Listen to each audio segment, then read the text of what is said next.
Hey everyone, thank you for joining the show again. Thank you so much. We have been doing this for right about a year, and the response has been wonderful. There's been so many downloads. More importantly, so many people that it's helped, so many people who listen every show, which I can't be more grateful for. And if you'll notice, I always start my shows with a thank you because I truly mean it. I believe that leading with gratitude is one of the most important things you can do in life. So thank you all. Thank you all for rating, reviewing, subscribing, supporting the show, telling everyone about it, and most importantly, taking this empowering information and putting it into your life and implementing and changing everyone around you, including yourself. All right, today's show, gonna be good. I promise you.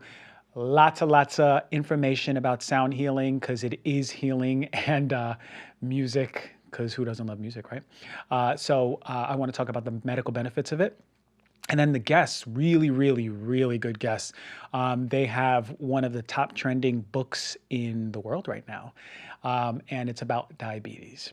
And you don't have to be diabetic to really love this episode. And the crazy part is that so many of us have dysregulated blood sugar anyway, so that whole segment is going to be for everyone listening, and really good, important information about plant-based food. All right, without further ado, let's jump right into it.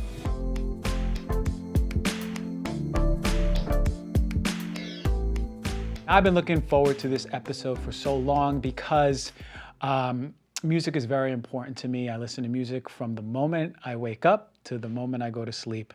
It's always on, and that's the way I grew up. And many of you I know can relate to that because you feel that connection to it too. And you may recall a few episodes ago, I did a show on binaural beats and the importance of binaural beats and what it does. We talked about how it helps anxiety for those getting surgery or about to get surgery. But I really want to go into what music therapy does and the different type of conditions that it can be helpful for. So I'm excited to share that for one. And I mentioned that music for me is a language of life. I have a major affinity towards music, and I know that many people feel the same, as I said. And for me, I met people who are not really into music and less passionate about it, and that's okay because you can still benefit from the healing effects of music, whether or not you're super passionate or not. But yeah, there's a lot that we can talk about with it. So the question is, does music have healing effects? Is music healing? You see, like in my own personal experience growing up, I sort of knew this, right? Like if I felt some sort of way, anxious or depressed, my own remedy intuitively was to listen to something that I like. And I just did a podcast, Ever Forward Radio, last week. And the conversation that we had was basically what music does. And I believe that because we are energy, right? And music has frequency, that frequency aligns with our energy and can change it, right? So if we're really in a low vibration, it can actually raise that vibration. And that sort of was my theory behind it for a while. But yeah, music is definitely something powerful. So if you're wondering if it has medical benefits, yes. And let me go over them. So what do we know about music in the context of healing? We know it engages a variety of different areas in the brain.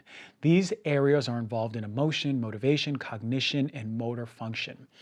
Musical intervention has been used to increase socialization, cognitive function, emotional connection, and neuromotor functioning, right? This has been out for a while. Now they're really starting to implement this in many diseases and conditions and seeing improvement. I'm going to go over them. So remember, the brain is not static. If you recall and you listen to the episode about BDNF, I talk about brain plasticity. The brain changes, right? The neurons respond to each other. They speak to each other. They wire and they fire together. So it stands to believe that if we have a continuous stimulus that is positively affecting a part of the brain, that the brain's going to respond. And music does that. The brain is influenced by music. And remember when I spoke about, I think it was last episode, when I spoke about rejection, and rejection overlapping the physical pain centers in the brain, which is really interesting because now we know that there's an intimate tie between the mental and physical symptoms, not just rejection, but the mental and physical are tightly wound in the centers in the brain. So it stands to believe that, of course, when you stimulate those centers in the brain, they can help physical issues, and they do. Music therapy has been shown to be beneficial for autism, particularly because this population has a generally heightened interest in music and response to music. It's seen that these kids in these studies have been more responsive, and their symptoms improved when listening to music. And there's different types of music. I'll go into the different types and how they benefit, but really let's just take music as a whole. Alzheimer's, dementia, and mental disorders. They've seen that music has been found to reduce aggressive and agitated behavior, reduce symptoms of dementia, improve mood, and improve cooperation in daily tasks. For example, like bathing, when the patient is being bathed, the cooperation is better when they're subject to music. There's definitely more than a few studies on music and depression, but what we see, it can help responsiveness to medications. And a little bit more details I'm going to go into later about the study on depression, but what we see is that it actually helps overall symptoms of depression. Sleep quality, not only adults, not only in children, but also infants. And that might not be a new one to you. Maybe if you're a mom for 20 years or a new mom, you may know that music hack for your infant is really helpful, but that was new to me. And a really nice descriptions out there by Harvard Health. They put together some stuff about music therapy. I'll actually link it onto this podcast, so you can always check it out. But yeah, they have a really good description. But let me go over some more. Pre-surgical, surgery and post-surgery. We saw this not only with binaural beats in the pre-surgical anxiety, but music therapy helped ease anxiety and discomfort for procedures. In the controlled trials that they did for people having colonoscopies, cardiac angiography, knee surgery, those who listened to music before their procedure had less anxiety and less need for sedatives overall. That's pretty fascinating. And people who listened to music in the operating room reported less discomfort during the procedure. And those who heard music in the recovery room had less use of opioid medication for pain. That's pretty incredible too, as we know that opioids are in itself a big issue in the medical community. If we can use less of it, that's always a plus. How about restoring lost speech for those who had, for example, a stroke? Well, music therapy can help those who are recovering from stroke or traumatic brain injuries, right? So the speech centers are on the left side of the brain. So let's say that there's a stroke and the infarction happened on the left side of the brain. What we see is that when you're singing, right, the singing ability originates on the right side of the brain. So these people can work around the injury to the left side of the brain by singing their thoughts and then gradually dropping it into a melody to help improve the left side of the brain. That's pretty incredible. That's a nice hack too.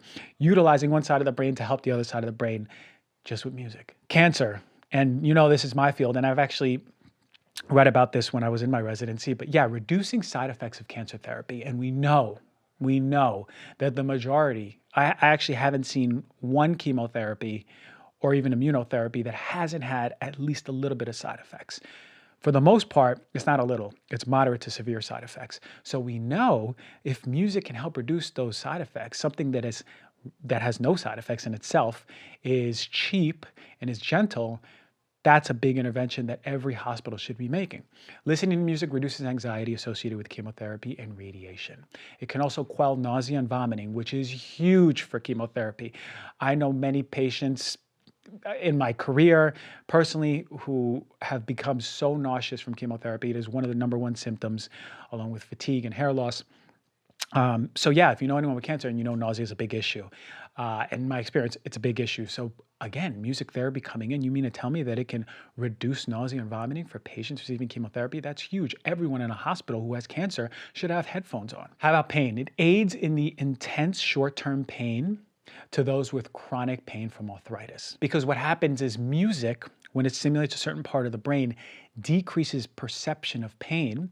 It reduces the amounts of pain medication that is needed, and it helps relieve depression in pain patients, which is actually huge. And I did a show about this back when I was in New York with Rob Kachko. He spoke about depression in pain patients, and it's overwhelming. And it gives them a better sense of control over their pain. So, piggybacking on that pain, in a study of the Journal of the American Medical Association in 2013, showed that the power of music and in the context of pain is really something else. So this was a randomized controlled trial in the ER, and here's what they saw. The music group showed numerically smaller average values and lower range extremes in distress. So these are kids.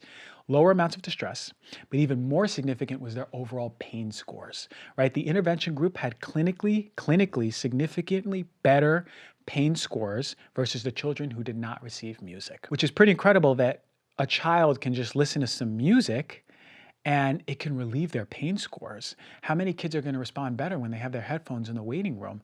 So again, another intervention, if you're a young mom, a young dad out there, and your kid needs to go to the ER, even to the doctor, maybe it might behoove us to just put some headphones on our kids and put on some music. And if I recall, the kids were listening to just ambient sounds, ambient music, and very calming for the kid, and reduce their pain scores, which is pretty incredible. We see more neurological activation when folks are subject to familiar music. When they hear something that they know, their brain is wiring and firing much faster.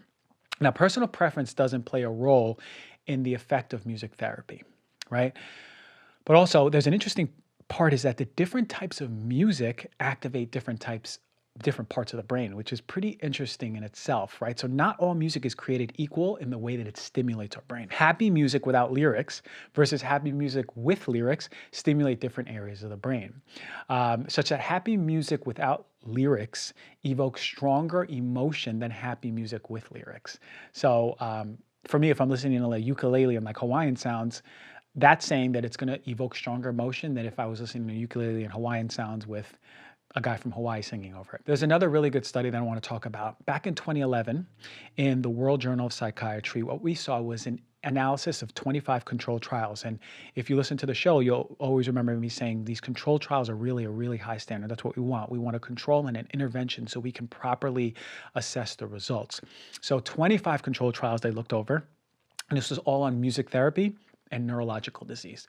And I mentioned neurological diseases a little bit earlier, but now we're going to go into how it affects them. So the authors concluded that music-based activities can represent a valid and without side effects intervention for reducing psychological and behavioral disturbances related to neurological disorders, and also for promoting functional recovery. What they found was that the most significant benefit was in mood, right? So if you have a neurological disorder, mood is a major part of it. And if you know anyone with Alzheimer's disease, you know that mood dysfunction is a major part of it, right? Dementia, mood's a major part of it, because these neurological changes, right? Our brain is those neurons. So those neurological changes, whether they're in the central nervous system or the peripheral, are still going to have an overall effect to our mood, because our mood is really coming from there, and our gut. Most specifically, depression and anxiety, right? That music was helping depression and anxiety, but also it was seen in the improvement of emotional expression. And that's really good for us men out there who have a lot of issues expressing ourselves emotionally, as we know, and a lot of the women listening there can attest to that. But music was helping emotional expression, communication and interpersonal skills, self-esteem, and quality of life, just by listening to music as therapy. Isn't it empowering to know that music has scientifically proven benefits, not only to physical, but now we know mental and emotional. So why does music work? Mentioned a little bit earlier, right? It all has to do with activation in the brain. Music activates a part of the brain. It activates many, but really intensely activates limbic and paralimbic parts of the brain. Patients with mood disorders like depression, we find that these areas are functionally abnormal. So with this activation, it's helping promote balance in those areas. That's pretty incredible, just putting on headphones again. With that said, we still don't fully know how music in our brain works and why it's healing, but we know that it does. It helps, and it activates the brain, and it can help various conditions. You're probably wondering, how do I listen to music? What's my music therapy? Well, there's different types of music therapy, and I just want to bring these to light so you have a better idea, right? Because some conditions work better or traditionally respond better to different therapies. So let's say you or someone you love is suffering, now you know where to go as a resource or guide. So the Bonney method of guided imagery and music, they use selected sequences of classical music to support the generation of and movement of inner experiences. So basically, the therapist plays music and then asks the client to describe images that come to mind throughout the song. Again, this is providing an inner experience to the music. And this is all types of issues that folks deal with. They were found to be benefiting from this type of imagery. The Dalcroze method. This is a method used to teach music to students that can be used as a form of therapy, right? It focuses on rhythm, structure, movement, expression. This is really good for patients with motor difficulties, right? Let's say you have a neurological disease that of different types of genetic disease. This will be very helpful at activating that motor process and through movement expression. The Kodalay music therapy, it uses base of rhythm, notation, sequence, and movement to aid in learning and healing of a patient. So what this was found for to have a positive impact in perceptual function, concept formation, motor skills, and learning performance in a therapeutic setting. So if any of those fall into you or someone you love, know that that might be a good way to go. How about the neurological music therapy model? This model of music therapy is based on neuroscience, and specifically for the perception and production of music and its influence on the brain and behavior. So maybe this one falls better into cognitive issues, right? Again, maybe if you have a child with ADHD or any behavioral issues, this might be a good one. The Nordhoff-Robbins one is children who are affected by autism and mental disorders, just like the one before. This one may be beneficial for emotional disturbances, developmental delays, and learning difficulties. This one, the Nordhoff-Robbins, is widely recognized. And at the core, basically, it's the approach assumes that everyone can find meaning and benefit from music and focuses on the creation of music with the help of a therapist. And lastly, the off-Schulwerk is an approach to musical therapy where children with developmental delays, disabilities, and following the realization that medicine alone was not sufficient, this is why they created it, they use music to improve the learning ability of children. So again, it seems that a lot of these methods are really beneficial for children. But as I mentioned earlier, we have folks with Alzheimer's, so that's the other side of the spectrum, and everything in between, right? If someone's set for surgery, we know that music can affect us positively, during surgery positively, after surgery positively. We know that it's helpful in depression and mood disorders and anxiety. We know that binaural beats, as I mentioned before, is helpful for anxiety. So the question is, do you find music healing, and has it helped you? I know that it's certainly, at least intuitively, until I read all the science about this a few years ago, I knew that it was doing something. But now we know scientifically that it helps in the brain, and it can actually help reduce these conditions that can really be an anchor to our optimization, living our life. So yeah, if it has helped you, just leave a review. Tell me how it helps you, and tell me what type of music, right? For me, I love to actually just learn about new music anyway. So yeah, leave a review on iTunes or wherever else you're listening so I can read it and I can actually check out the music too. I love music. I'll check out the artist. I promise you that. Anyway, okay. I hope that helped. That was a really nice passion piece because I love music, as I mentioned a million times already. I'm always playing it, and I hope you love it too as much as I do. It brings a lot of joy to my life. Okay. These guests are going to be amazing. I am not going to say anything else than the intro. Amazing guys. I'm going to talk about diabetes. Let's just get right to this guest segment because I'm so excited. It's going to help everyone out there, diabetes or not.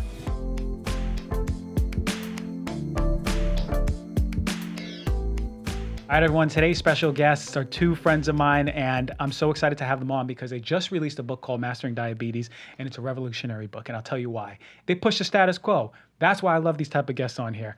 This book's all about a revolutionary method to reverse type 2 diabetes, as well as pre-diabetes, which is, believe it or not, can be reversed and implemented very, very early on to reverse insulin resistance permanently in type 1, 1.52, and pre-diabetes and gestational diabetes.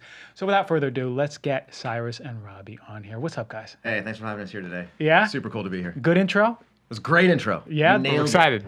Can I just, before we even start talking, I want to talk about how I got this book in my hands, okay?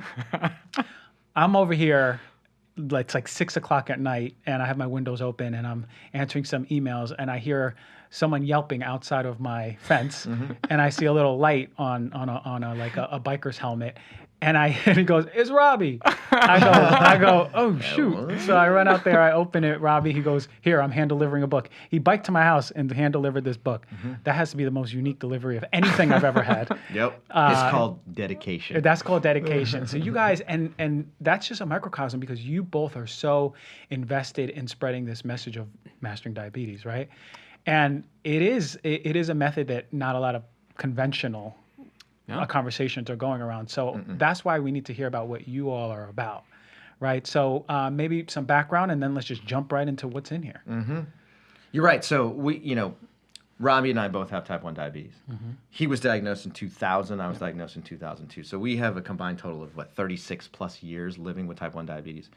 And the reason that's important is because type 1 diabetes can be very difficult to manage. And your average person with type 1, is just sort of told, inject insulin, eat whatever you want, maybe eat a low carbohydrate diet, maybe not.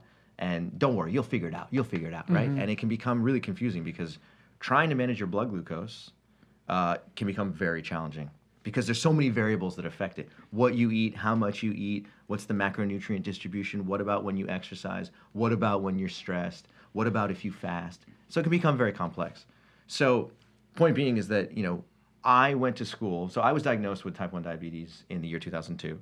And I tried the low carbohydrate thing because that's what my doctors told me to do. And the idea is very simple. Lower your carbohydrate intake, and that's supposed to lower your blood glucose, which in turn lowers your insulin use. Very simple philosophy. So I tried doing that, and maybe I just suck at low carbohydrate diets, but it did not do that for me. My blood glucose was a roller coaster. It was all over the place. And my insulin use kept on creeping up over the course of time. So it started like 25 units per day, and then 32, 35, 37, 42, 45. There were certain days where I was injecting 50 units of insulin per day, which is an absurd amount for somebody of my height and weight. And so I knew there was a problem, but I didn't know what to do. So I ended up opening my mind to the idea that maybe there was a different way. Maybe there's like some alternative way, right? And along came a guy named Dr. Doug Graham. Dr. Doug Graham wrote a book. It's called the 80-10-10 diet. He teaches people how to eat a fruitarian diet. But a lot of what you see on the table right here. And we do have a lot of fruits on here. We got a lot of them. And I went under his wing because in 2002, he was literally the only person that was willing to talk to me about my diet with type 1 diabetes, because type 1 diabetes is sufficiently nuanced and sort of scary enough to the medical community that a lot of people are sort of like, oh, like I can't touch that one. So Doug was like, let me take you under my wing. Under his supervision, he showed me how to ditch the low carbohydrate philosophy, start eating a low fat, plant-based whole food diet. And in so doing, my insulin requirements went from like mid-40s on a daily basis down to mid-20s, despite the fact that my carbohydrate intake went up by 6-fold. Yeah, I can imagine. So here I am eating 600 grams of carbohydrate per day, which is more than your average person with diabetes would eat in a week or a month. I'm doing that every 24 hours. And my insulin use came down. More carbohydrate, less insulin. And I was like, this is unbelievable. More energy, joints didn't hurt, muscles didn't hurt, could exercise more, blood glucose more controllable. So I was like, I want to learn this. So I went back to school. I got a PhD in nutritional biochemistry so that I could really delve into the details of like what's happening in here. And is this applicable to other people? Is it applicable to you? Is it applicable to other people with type 1? Is it applicable to people with type 2? And in so researching, I found that there's literally 100 years worth of scientific evidence that describes perfectly exactly what happened inside of me. And this information, we've known this for a long time. It's that information is just being suppressed. And what the general public does is the exact opposite. So when I met Robby somewhere along the way, we decided, we're like, wait a minute. Why don't we take this information to the public and like make it relatable, make it translatable, and help people living with all forms of diabetes how they can transform their diet and become more plant-focused.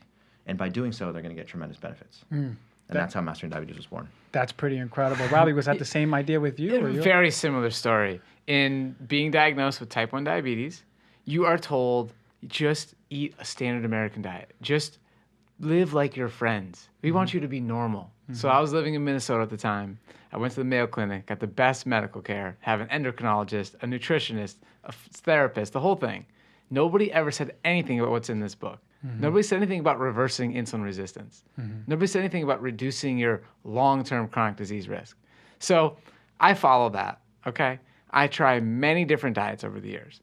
I tried the Weston A. Price Foundation diet, eating lots of grass-fed beef, eating lots of, getting rid of processed food. There were some good things there. But I also had raw milk, which you can't sell to humans. So I went to a farmer's market to go and buy milk that's sold for cats to consume, to follow that program. So that was kind of funny. And so I didn't see any change in my diabetes health at that point. So at this point, I have cystic acne, I have plantar fasciitis on my feet. It's a very painful condition, very frustrating as a competitive tennis player. I have chronic allergies. I'm taking Nasonex, Claritin D, still sick all the time. Warts on my feet. I'm not doing that well. So I'm continuing to learn how can I take better care of myself? How can I improve my overall health? And I eventually came across a plant-based ketogenic diet from Gabriel Cousens, did the phase 1 program, eating lots of oil, lots of nuts and seeds, a little bit of green, lots of greens, a little bit of celery, stuff like that. And at this point, I am eating about 70 grams of total carbohydrate. You look at it from net carbohydrate, it's like 30 when you get rid of the fiber, okay? So then I end up stumbling across Doug Graham, just like Cyrus. This guy tells me to eat a bunch of fruits and vegetables. I increase my carbohydrate intake to well over 700. If you want to look at that as net carbs, it's going to be running around 600, somewhere around 600, all right? I now eat more than 20 times the carbohydrate that I used to eat before, and I use less insulin than people eating 30 grams of carbohydrate per day. That's pretty incredible. So this experience of changing my insulin sensitivity was like, wait a minute, hold on, what's going on? So at this point, I'm a freshman at the University of Florida. I have access to all the greatest peer-reviewed journals. And I'm like, wait a minute, hold on, let me go look into this. And just like Cyrus said, this stuff's been in the journals for 100 years. And I have this realization, wait a minute, I'm getting insulin to work more efficiently in my body. That's what's happening. I'm experiencing that. As a type 1, we're the most amazing test subjects for insulin sensitivity. And we have over 115 million people living with prediabetes and type 2 diabetes. And the sole problem is that insulin doesn't work efficiently. They're insulin resistant. Wait a minute. I literally am experiencing the solution for people living with prediabetes and type 2 diabetes. What's going on here? We got to get this message out there. And then you go look in the research, people are reversing type 2 diabetes on a low-fat, plant-based, whole food diet for decades. And then there's case study after case study after case study. And then we get a coaching program. We have over 3,000 people been through our coaching program, reversing type 2 diabetes and prediabetes left, right, and center. It's like, let's go. Mm-hmm. Yeah, and that's why you guys are so passionate and excited. I mean, if I had something to share with the world that really works, which I kind of do sometimes, but but like you guys putting it and synthesizing into a book, there's a lot of excitement in your faces, and I see that, and I hear it in your voices. It's pretty incredible. What do you think, and what do you think is the reason why this is so? All right, so look, we're told even in medical school exactly how to work with high insulin, type diabetes, type 1, type 2. Why isn't it in the conventional forefront? Why is it? You said something about suppression. Do you truly believe it's being suppressed? Oh yeah, no question about it. No question about it. So I think there's a number of forces at play here. Number one, doctors, you go to medical school, don't learn nutrition in any rigorous evidence-based format. Do you have any idea of how many hours? 23.9. 23.9. Oh, not me. That's conventional. That's the average. For me, we had 2 years. Of nutrition education. Of nutrition. Right, because you're naturopathic. Yeah. Exactly. Okay, so your average MD, they go to medical school. They spend 10,000 plus hours doing medical school training plus clinical rotations and residency. And they go through that process, and like 23.9 of those hours are spent studying nutrition. What can you learn in 23.9 hours? You can learn glycolysis. You can learn fatty acid oxidation pathway, but that doesn't tell you anything about what to eat, right? And so as a result of that, doctors are they remain in the dark. And doctors are phenomenal people. They're super altruistic. They want to help people. But they get out into the real world, and all of a sudden, patients are presenting with insulin resistance, diabetes, hypertension, high cholesterol, obesity, chronic kidney disease, you name it. And their solution, what they've been trained to do, is say, I don't really know that much about diet, but I do have this laundry list of medication you can take because the first line of defense is metformin. The second line of defense is fill in the blank. And so they have this prescriptive mindset. And so as a result of that, your average person, comes to your doctor and then ends up leaving with a pharmaceutical medication, right? Is that the doctor's fault? Absolutely not. It's the medical system's fault, right? And whoever designed the medical system 50, 60, 70 years ago, there may have been some kind of pharmaceutical collaboration at that time. I have no idea, but I wouldn't be surprised if that was the case. Mm-hmm. And then in addition to that, you have, insulin manufacturers, as an example, who are permanently keeping the prices extremely high. And as a result of that, there's people all around the planet that just literally cannot afford insulin. And they're having to sell their houses and sell their cars and get rid of their pets in order to just have enough medication on board so that they, can continue to live a healthy, normal life, right? If that's not collusion, I don't know what is. Mm-hmm. Yeah, I believe it. Here's another reason this is so confusing. There's a lot of nuances in the world of diabetes, all right? So, people who are living with diabetes, they try and eat some carbohydrate-rich foods, they test on their blood glucose meter, and they see a high number. They see it go to 200, 300. They're like, how can you tell me that it wasn't that banana that just caused my high blood glucose reading? Are you kidding me? I eat by my meter. I eat by my meter. That's the common phrase, all right? And what they don't understand is the underlying cause of that high blood glucose reading is insulin resistance. The high blood glucose was just a symptom. The disease is insulin resistance. That's when you read that cover of the title on the cover here. That's what we're talking about here. We're talking about reversing insulin resistance in all forms of diabetes. The root cause. The root cause. Right, because the blood sugar is always, you hear as we grow up and throughout life, that's the disease, the blood sugar. But now we know. Yeah. And I think this actually is, this can reach more than just people with diabetes diagnosed. How many pre-diabetics are there? I remember when I was just starting out, there was this young girl, she was like 30 years old, and she came in and she had pre-diabetes, and she was skinny and you would never expect it, but she ate like crap. Yeah. Like crap. And I go, you're pre-diabetic. Like, you're just like one candy bar away from being diabetic. Wow. And for her to understand, and I did put her on a vegetable-rich diet, just changed her diet completely, and it reversed. Perfect. So for me, in my head, pre-diabetes, even type 2 diabetes, is very much so reversible. There's no question. Yeah, but I'm trying to understand. You must be met with resistance when people don't want to eat an orange or like, what's this guy here? That's a white sapote right there. A white sapote early in the morning. Custard flavor. So how is this benefiting their insulin resistance rather and the low fat benefiting their insulin resistance? What are we seeing? All right, so let's take a step backwards, actually, and try and understand, like, what the heck is insulin resistance? Because I think a lot of people have heard about it, and you kind of, like, see it printed in the newspaper, and you see it on television, but the actual understanding of what insulin resistance is can get a little foggy. So the simplest way to think about insulin resistance is it is a condition that is caused by the consumption of excess dietary fat. So when you eat a diet that's high in fat, especially if that contains a significant amount of saturated fat, then you end up developing this condition called insulin resistance. And the way that it happens is that every time you eat a fat-rich meal, whether it's breakfast, lunch, and dinner, you name it, and this is what people who are eating a low-carbohydrate diet do, right? They're trying to eat a very small number of carbohydrates, and as a result of that, they end up eating foods that are high in fat and protein. So every time they eat chicken, fish, red meat, white meat, vegetable oil, avocados, nuts, seeds, coconuts, you name it, they're eating foods that are fat-rich. So that fat travels down your esophagus, it gets into your stomach, it then gets into your small intestine. Inside of your small intestine, you have enzymes that basically rip the triglyceride molecule apart, get access to those fatty acids. Those fatty acids are then transported across the walls of your small intestine into your lymph system, and then eventually into your blood. Once those fatty acids are in your blood, they circulate to tissues wherever those, and they can get uptaken by whatever tissue requires it. So if those fatty acids ended up inside of your adipose tissue, and only your adipose tissue, diabetes may not exist as a condition, because your adipose tissue is actually a safe place for them to be. So think of it as like a catcher's mitt. As soon as the fatty acids roll around, then like, boom, they can get inside the adipose tissue.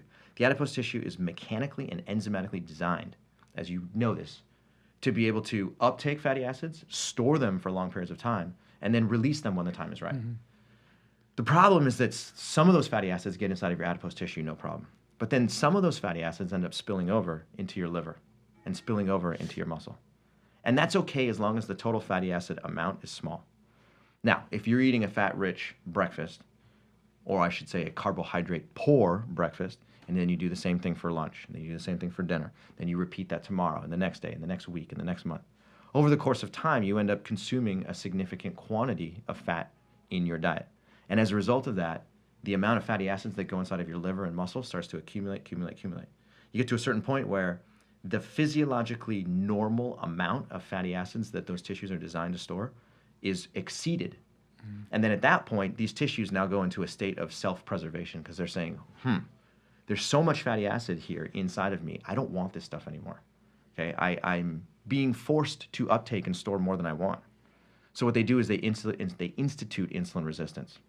The reason for that is because these tissues can't really block fatty acids from coming in. There's not a very good mechanism by which they can do that. But what they can do is they can block insulin from communicating with the tissue. And the reason they would want to do that is because if they block insulin, then they can block glucose from coming into the tissue. So it's like, I can't really handle this fatty acid problem, but I can at least block another type of energy from coming in. So they say, all right, cool. So they take these insulin receptors and they start to invaginate them, or like pull them in. So there's less insulin receptors on the outside of the cell. And then in addition to that, the insulin receptors that are still pointing onto the outside of the cell, they get this thing called a post-translational modification on the inside that just renders them less effective. So you're in a state now where these tissues have specifically initiated insulin resistance to block glucose from coming in. So then tomorrow you eat a banana. You're like, cool, Robby gifted me this banana, I'm gonna go eat it. So you eat the banana. The banana contains carbohydrate energy. The carbohydrate gets broken down into glucose. The glucose is in circulation in your blood. The glucose can't get into the tissue without insulin being the escort. So insulin, knock, knock. I got this glucose, do you want to take it up? And the tissue responds by saying, sorry, remember that whole insulin resistance thing that I created? I'm not listening to you right now, I'm full. I gotta get rid of this fatty acid stuff first, and then once I do, I can take the glucose out. So that's what Robby exactly explained. You eat a banana, insulin resistance prevents the glucose from getting inside of the tissue. 2 hours later, you check your blood glucose and you're like, 264? What are you talking about? I guess, oh, that's the problem. Bananas are bad for me. Quinoa is bad for me. Mangoes are bad for me. I guess I shouldn't eat carbohydrate-rich anything because when I do, my glucose goes high. And then it further fuels this idea that carbohydrates are bad. They're going to make you more diabetic. They're going to make you fat. So don't eat carbohydrate-rich food. That makes more sense now. Yeah. So basically, the tissue is like the club. The insulin receptor is the bouncer. I love it. And glucose is the guy trying to get in, and insulin is the pretty girl with the guy. Insulin is the pretty girl. That's exactly right. And you nailed it. And the bouncer's like, hey, club's full. Just wait a little bit till we empty out the club, That's or exactly empty right. out those fatty acids. That's my favorite analogy of all time. Yeah, well, that's how I see things. But yeah, that's a great explanation for us to understand. So then those people who are eating fruits all of a sudden and their blood sugar's going up, the problem is they have an excess of fatty acids in their tissue, you're saying. Exactly. So what we like to say is we say, it's not the banana's fault. It's everything that you ate before the banana that set the stage for insulin resistance that made it so that the banana is no longer metabolizable. In order to improve your glucose tolerance and your carbohydrate tolerance, you got to solve another problem. Solve that problem first, which is reducing your sort of fatty acid accumulation inside of your liver and muscles. Then the fruit and the carbohydrate-rich food becomes metabolizable, and your carbohydrate tolerance or your glucose tolerance goes way up. Which is what happened with both of you, because you both can really tolerate way more carbs than, we'll say, the standard person who's not eating that way. Absolutely. And it's not just us. It's all the type 1s, all the type 1.5s, all the insulin-dependent type 2s that apply this method to their life. Wow. And that's The whole incredible. book is about how to get those people out of the club. Okay? Yeah, how to get the fatty acids out. That's right. So and the beautiful thing is, again, there's so many folks who are pre-diabetic already or heading towards there. Right. So this message is, it's a bigger net than just diagnosed diabetes. No question. You know, like a lot of us can really benefit and understand sort of that mechanism that, Cyrus, you were talking about, how important it is to know like what a balanced diet does. So you're saying most people in American diet eat way too much fat. No question about it. Because if you look at the actual macronutrient breakdown of the standard American diet, it's like 40-40-20, meaning 40% carbohydrate, 40% fat, and 20% protein on average. And there's a number of problems with that. First of all, when you have an equal amount of carbohydrate and fat in your diet, hey, mammalian systems are not designed to handle high amounts of, medium to high amounts of carbohydrate and medium to high amounts of fat at the same time. Okay, they require different sets of enzymes, different biological mechanisms, different hormones. And so as a result of that, having one of them low and one of them higher always results in better blood glucose control. No questions asked. That's why when people eat a ketogenic diet, as an example, what they do is they suppress their carbohydrate intake and eat more fat. So they're doing that. They're sort of creating an imbalance that leads to better blood glucose control. We're suggesting the opposite, which is reduce your fat intake and increase your carbohydrate intake, because that's also what enables you to reduce your chronic disease risk into the future. So someone who is eating a ketogenic diet and they're eating a lot of fat and low carbohydrate, essentially their tissues are being saturated with fatty acids Correct. still, and let's say they get off of the keto and then they start eating again carbs normally, they might experience some insulin resistance, you're saying? That's exactly right. So they're technically, this is like the number one most confusing subject in all of like diabetes physiology, I would say, which is that you have millions of people that are flocking towards the ketogenic diet. And they're going to listen to this podcast and they're going to look at us and they're going to be like, those guys don't know what they're talking about. They don't know what they're talking about because look at me. I can eat a lot of fat-rich foods. I can eat avocados and coconuts and meat and chicken and fish all day long, and my blood glucose is a flat line, literally pegged between 80 and 90 all day long. So that story that Cyrus just told about my blood glucose going super high is not a true statement.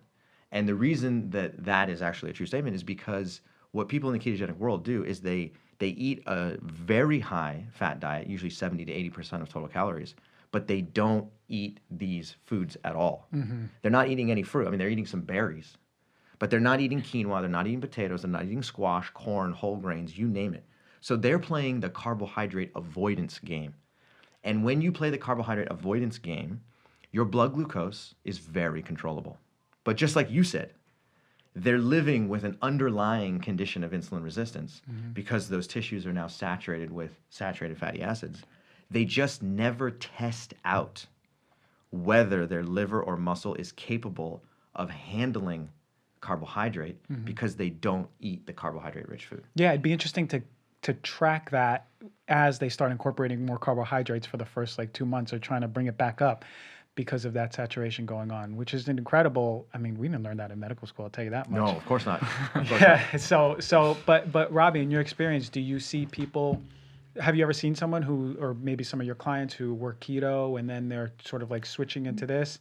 What are So we have a lot of clients that come in that way. And the key thing that we teach them is about the slow transition. So we have created a insulin resistance quiz that people can take. It's in the book, and they can figure out what is their baseline level of insulin resistance. And that is going to depend on what your dietary habits are, what your activity habits are, and that's going to influence what food you should eat as you transition. So people who are very, very insulin resistant, we're going to make sure the vegetable consumption is really, really high. We're going to make sure that the carbohydrate that you're eating is going to be a little bit softer on that spike in your blood glucose. All right? So that is the key, because there's no question. They're coming in very insulin resistant. If they just sat down and ate like a bunch of bananas for breakfast and some dates or something, they can't handle that. They are not glucose tolerant. They're going to see a crazy spike. It'll come back down eventually, but that's frustrating. And we want people, as they transition, to actually have a smooth, graceful, fun experience and enjoy everything they're eating.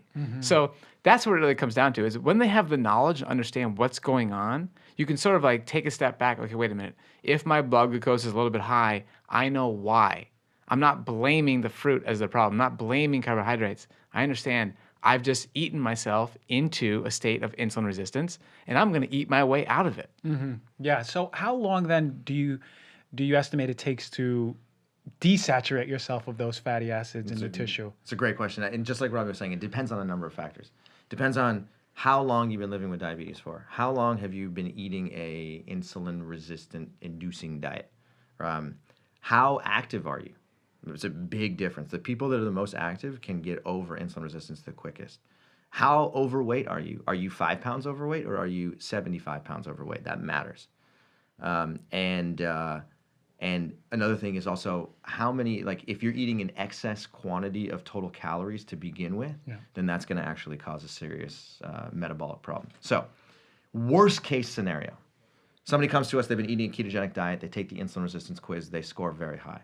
They do this, two-step approach, like Robby's saying, lower glycemic sort of, non-starchy vegetables and legumes to begin with, and then they earn their way to eating more fruits and more potatoes over the course of time. I give those people, empirically what we've seen in our coaching program, 3 weeks, 4 weeks before they are able to handle significant amounts of carbohydrate-rich food without their blood glucose going crazy at all. That's pretty fast turnover. Oh, it's ridiculously fast. I thought you were going to say a lot longer than that. That's pretty incredible. The body is set to go back to, it's like, and we love glucose. Like that's what our bodies are built to use that as our energy source. So it makes sense that the turnover is so fast. Yeah, right? exactly. Because we just kind of evolved to be eating this stuff anyway. So so these folks, are they eating unlimited amount of fruits? Is there a cap to what you're saying? Well, I love this. Okay, so we have designed a simple traffic light system to understand what foods to eat in large quantities, what foods to minimize, what foods to avoid. So the green light category has fruits, starchy vegetables, legumes, intact whole grains, non-starchy vegetables, greens, herbs and spices, and mushrooms. Let's focus on the first 4 foods there, okay? The first 4 groups. Fruits, starchy vegetables, legumes, intact whole grains. Yes, as you become more and more insulin sensitive, you get to eat these foods in large quantities. There is no reason to count how many servings you're having. There's no reason to limit the portion size on your plate. You eat those foods when you're hungry, till you're satisfied, and if you want a snack, go ahead and eat some more. The key here is that if you want to be successful in the long term, you have to eat enough calories. And when people eat a low-fat, plant-based whole food diet, they start eating a bunch of salads, a bunch of carrots, and you're like, wait a minute, I'm hungry an hour later. They eat what they used to eat, and they feel good again because they finally got calories. They got some energy. So that's why we're emphasizing those calorie-rich, carbohydrate-rich, nutrient-dense, water-rich foods at the top of the green light category. Of course, non-starchy vegetables, leafy greens, herbs and spices, mushrooms, everybody agrees you should eat those. And those are important at pretty much every meal, especially in the beginning when you're more insulin resistant. You want to combine the fruits, the starchy vegetables with greens and, non-starchy vegetables, herbs. That would be like bell peppers, zucchinis, stuff like that. So that's the green light category. The yellow light category, these are foods to be cognizant of how much you're consuming. So they're either higher in their fat content or they're a little bit more processed. So yellow light foods include nuts and seeds, avocado, coconut meat, olives, soy products. Those are all whole plant foods that we recommend. They're great. Include them in your diet. But just be aware that if you eat too many, you're going to have too much fat stored in your cells. You're going to it's going to cause some insulin resistance here. So just be careful with how much. Now, the other yellow light foods are things like brown rice pasta. There's bean pastas these days. There's lentil pastas. They're great. Little processed. Just a little more processed. Just brown rice is going to be better. We're drawing clear lines here to make it very clear. Just follow this step by step. You're going to get the great results. They also have in there bread. So Ezekiel bread, great, clean product. It's just a little bit more calorie dense, a little more processed. Eat whatever that was originally made out of in its whole intact form, and you'll be in better shape. The red light category, these are foods to minimize or completely avoid.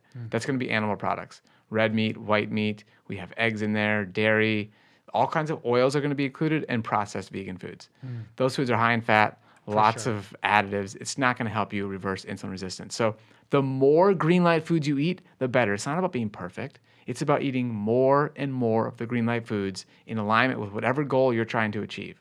And through our coaching program, we can help people kind of guide them through the process. Hey, okay, wait a minute. Your fasting blood glucose is a little bit high. You want to lower it? Okay, here's how we can do that. You're not losing weight as quickly as you want to.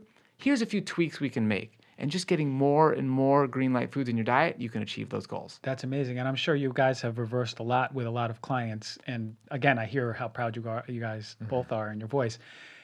You said 800 citations are in this book? More than 800 citations. More than 800 citations. Exactly. So it's not just 2 guys off the street writing something, right? There's obviously I knew that, but there's so much scientific credibility in here for the general public, but also practitioners like me and my colleagues. We can go, wait a minute. All right, there's a citation here. Let me read that study. Let me read this study. Let me read this study. And I know that was important to both of you, right? No question. Actually, it goes beyond that. Like, we wanted to make sure that there was a significant amount of science. Like, I remember when I first read How Not to Die by Dr. Greger. The last, 130 pages of that book are nothing but citations. And I was like, oh my God, he's setting the bar so high for the total amount of research that you can incorporate into a book. And so we wanted to sort of follow suit and say, you know what? We don't want this book to just have 50 or 100 citations in it. We as a scientific community have so much information at our fingertips. Let's dive into that and really learn as much as we possibly can. And in addition to that, we also have some chapters in here that are specific to a low carbohydrate or ketogenic diet, in which we are trying to do our best to not point a finger and go into this with a bias saying, I don't like a ketogenic diet, therefore I'm going to cherry pick the evidence to find everything that's bad about a ketogenic diet and then find everything that's good about a low-fat plant-based whole food diet. We try to be as neutral as possible And we actually picked up a lot of information about the benefits of eating a ketogenic diet, because there are a lot of benefits. And so we put all that in there. But then we also said, okay, look, there's some benefits, but then there's also some caveats. Let's talk about those as well.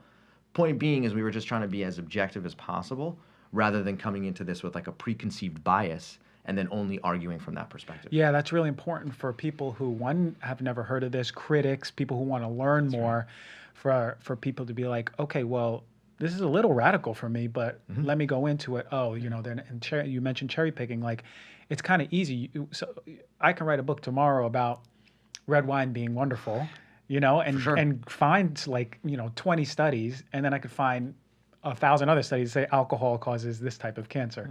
So, I love the objectivity in here of the book.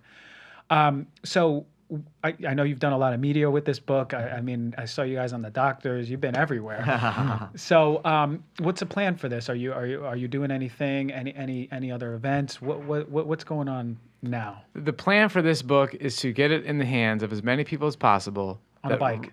on bike, exactly. We're biking across America. That really need this information, and we are asking people to share their success. We want this to be sort of a beginning of a revolution. The results will speak for themselves. When people just follow the step-by-step plan that's outlined in here, there's like 30 recipes, 2 21-day meal plans. Follow the plan. You will get the most extraordinary results. It works. And you're going to share that. People are going to see it in you, and it's going to snowball. Like we want this to succeed by word of mouth.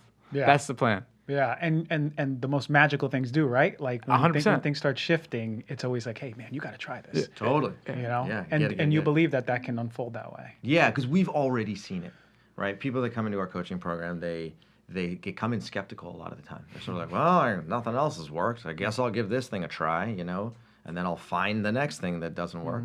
And a lot of people come in with that mindset, and then they start to apply the principles.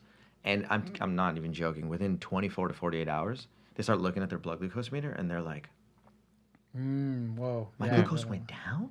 I just ate a whole giant bowl of carbohydrates. And the more fruit they eat, the better. Yeah. That's the fun part about this. Yeah. Like, this book and what we're doing is so fruit heavy that it's really exciting for people to see those results. 100%. Yeah. So they come in skeptical, they start to see the results. The results get better and better and better over the course of time. Then before you know it, 3 weeks down the road, they have the most stable blood glucose they've had in years. And then their weight starts to fall. And before they know it, 3 months go by, 6 months go by, and they're like, I've lost 21 pounds. My A1C dropped by 2.5%. My fasting insulin fell by 60%. And my blood pressure is down. My total cholesterol is down. My LDL cholesterol is down. And the list goes on. Wow. Right? And then at that point, they just become an evangelist. They say, oh my God, why doesn't a lot of people get angry, right? They get angry. They point a finger at their doctor and they say, how dare you not tell me this information before? That's irresponsible of you, right? So actually my question to you would be, when you were going through medical school, what did you learn about diabetes? The traditional stuff. Yeah, that literally carbohydrate-rich foods, you got to lower them, make sure that, because that's what's really affecting insulin saturating. Nothing about the saturation of fatty acids. And this isn't the first time I'm hearing from you. I started learning a little bit more when I got into the vegan community. Sure. A few years ago. So I heard a little bit and I know the forewords by Neil Barnard. Yeah. So he did a little piece by saying, I was like, wait, what did he just say about diabetes? Hold on. So then I started diving in a little bit about kind of that theory. But I learned what every other medical student learns, except not in 23.9 hours. We learned it over 2 years, but regardless, it's still the same paradigm because that is what's accepted in the medical literature right now and not suppressed, as you said. Yeah. Yeah, and it's even, it still continues today because, there's these position papers that are put out by the American Diabetes Association, and, even these position papers are still advocating on behalf of a low carbohydrate diet because when you look into the research on a low carbohydrate diet, the research looks very good. The research is always demonstrating that if you compare, as an example, a low carbohydrate diet versus a low fat diet, there's more than 25 of these studies. And you look at them, and the low carbohydrate diet wins 100% of the time. The problem is that the low fat diet that they're studying is not a low fat diet. It's not truly a low fat diet. We advocate eating between 10 and 15% of total calories from fat. The low-fat diet that they're using in these studies is between 25 and 37% fat. And they think of that as being a low-fat diet. So they're saying, when you compare a true low-carbohydrate diet versus this like fake low-fat Moderate diet. fat. Moderate fat, then the low-carbohydrate diet looks better. And the answer is, well, of course it does. But see, these methodological flaws, they persist over and over and over and over again. You know, and I'm not pointing a finger at any of the researchers saying that you're bad research. I'm just saying that, like, you got to take it one step further. And so as a result of that, you have the American Diabetes Association and beyond that take a look at this, and they're like, oh, it looks like low-fat is clearly the better approach. And then they put this out. Medical practitioners continue to learn that information, and then it goes all the way down to patients where they say, I read the data, and the data shows that low carbohydrate is better. Low carb. Sure. Yeah. But like I said, Dr. G, the testimonials speak for themselves. I mean, honestly, you said it like, hey, I see how proud you guys are. And you're the first like podcast person that said that to us. I'm like, oh yeah, it's true. It's true. We are so proud. I mean, go listen to our podcast and listen to testimonial after testimonial. Go check out our website. Listen to see the written testimonials with the charts of all the numbers. Go look at the Amazon reviews that are pouring in already after just day 4 of this book being out. That's like cool. They're tearjerkers. Yeah, that's amazing. Like it's unbelievable. When you apply the method, you will get the results. Yeah. So then I submit to all people listening and viewing, check out the book first and foremost, read through it. Talk to your doctor. They may not really be all about it. Yeah. But then there's Robby and Cyrus, their programs, everything that you can follow in order to maybe make a change. Because if your insulin is not in control, your blood glucose is not in control, we got some big problems. And why live your life? Like if you guys ever came across the same teacher, you'd have been living your life, just measurement by measurement. Exactly. Low carb by low carb. No question. Yeah. We say it's the greatest blessing that's ever happened to us. We're healthier now than we were before because of this diagnosis. And we're confident we're going to live long, healthy lives because it led us to find this information. Amazing. Okay, look, so before we go, drop one knowledge thing that you want to share, each of you. Anything. Who wants to go first? Ooh. That's a good one. Good question. You mean it doesn't have to be. It's literally something you want to leave the listeners and viewers with that is important for them to understand. Me is I'll start. Yeah, you go. Fatty acids are the issue here, ladies and gentlemen. I like it. Not the glucose. And the book is full of all of that. That's my little take home right now. How about you guys? So you know what I'm going to go down with? Your hat. You like your that? hat says now. I'm dead serious. Now is the time to go order this book and change your life. If you are a person listening to this, you're like, you know what? I could lose some more weight. My triglycerides are high. My blood pressure's high. My cholesterol's high. Maybe somebody sent this show to you and you're listening because you have diabetes. You're using diabetes medications. Now is the time to get started. It's going to work. Let's go. I love that. I knew there was an impulse why I should wear this hat too. Okay, that was good, by the way. What I would say is that for too long, humans have been living in this carbophobia mindset, that carbohydrates are bad for me, carbohydrates are bad for me. Now, carbohydrates come from 2 different classes. There's the refined carbohydrates. Not a single health advocate is saying eat more refined carbohydrates. Breads, cereals, pastas, cookies, crackers, breads, chips, sodas. Nobody is saying eat more of those, and we are in that camp. We don't eat more of those. We are advocating eat more real, whole, plant-rich carbohydrate. When you do this, these carbohydrates are handled in a metabolically completely different way than refined carbohydrates. These are disease-reducing foods. Refined carbohydrates are disease-increasing foods. Eat these foods and watch as your whole life transforms in front of you. I love that. Okay, all right. So what's the website for both of you so people can find you? Okay, so go to masteringdiabetes.org. That's where you can find us. You can find the book everywhere books are sold. Amazon, Barnes & Noble, Books A Million, IndieBound, Powell's, Target, Walmart. It's everywhere, okay? You can also check out our audiobook. We read it ourselves. Oh, yeah. We add some extra stuff in the front of each chapter, some updates in there inside some of the chapters. Yeah. So that was really fun. It's on Audible. It's on Google Play. It's wherever audiobooks are sold. Get the digital version if you like that. Kindle, Apple Books, Nook. The book is available everywhere. I love that. And Instagrams, right? What Absolutely. You guys Instagrams? So this is the @Mango Man. Okay. That's right, @Mango Man Nutrition. Yep. I don't use that very actively these days. I'm not a social media fan, but this guy is. This guy is. Yeah, And yeah. then, Mindful Diabetic Robby. Yeah. And check out at Mastering Diabetes as well. yeah, and I know Robbie's stories, man. He's always at the farmer's market, and he has boxes of like exotic fruit. And he's like, look, I just bought all this spinach for $5. I'm like, how did you do that? Yeah, it's pretty fun. Yeah, pro. but he knows the ins and outs like no one I've ever seen. But I have to thank you both. This was a mind-blowing, definitely different approach to diabetes and I know it's your truth, and I know you're helping so many people. So God bless you both. That's amazing. And I have the book. It's on my counter. It's opening up this weekend. So thank you so much for both of you coming. Thank you so much. I appreciate it. Dr. G, honestly, it's an honor to be on your show. And I mean, I'm serious. There's few people I hang out with. When I see you, I'm like, man, this guy inspires me to up my game. Like, your health game is strong, bro. Well, thank you. That's just OCD. It's okay. All right, guys. Thank you.